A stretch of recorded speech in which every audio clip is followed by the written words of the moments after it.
বৃষ্টি হোক আর বৃষ্টি না হোক সকালে তো বাজার করতেই হবে, সেই জন্যই ছুটে গেলাম বাজারে। তো প্রতিদিনই বড় মাছ খাওয়া হয় কম বেশি, এই জন্য আজকে একটু ছোট মাছ কেনার জন্য ছোট মাছের বাজারের দোকানের দিকে গেলাম। সেখানে গিয়ে দেখলাম ছোট মাছের বাজারের দোকান মানে যে দাম একদম আগুন বরাবর আজকের ছোট মাছের দাম।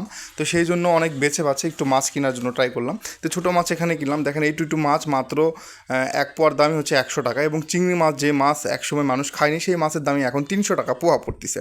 তো ছোটো মাছগুলো সবসময় এখন দাম বেশি থাকে বড় মাছের তুলনায়। তো এক পোয়া মাছ নিলাম, তো ভাবলাম আরেকটু মাছ নিয়ে নিই, যদিও আমার পুঁটি মাছ খুব ভালো লাগে।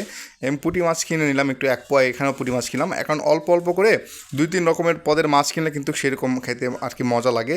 তারপর একটু চা খাওয়ার জন্য বসলাম, চা খাওয়ালাম, কারণ সকাল সকাল একটু চা খেলে কিন্তু খুব ভালো লাগে। তো আজকে তরকারির জন্য মানে নিয়ে নিলাম লতি, নিলাম লতিটার তরকারি। ছোটো মাছ দেখুন অনেক ভালো লাগে, যদিও সিও পিস বাজারে সব কিছুই টাটকা টাটকা পাওয়া যায়। দেখতে পাচ্ছেন বৃষ্টির মধ্যেও কিন্তু অনেক মানুষ চলে আসছে আজকে সিও পিস বাজারে। তো সেখান থেকে একটু লতি নেওয়ার পর সামনের দিকে আগাচ্ছিলাম, সামনের দিকে আগাতে দেখি ও মা ছোটো ছোটো কাঁঠাল নিয়ে বসে আছে। তো ভাবলাম হেরা তো কাঁঠাল খাই, এই জন্য ছোট্ট একটা কাঁঠাল নিলাম। তো দামাদামি করলাম, 20 টাকা দাম, 20 টাকায় নিবে, কম দিবে না। তো বললাম ভাই কোনটা ভালো হবে, তো বললো ভাই যেটা নেবেন সেটাই ভালো হবে। কিন্তু দুঃখের বিষয় বাসায় এসে দেখি কাঁঠালটা তেমন একটা ভালো ছিল না, মানে 20 টাকা পুরাটাই লস। মানে কি একটা বলবো, যাই হোক।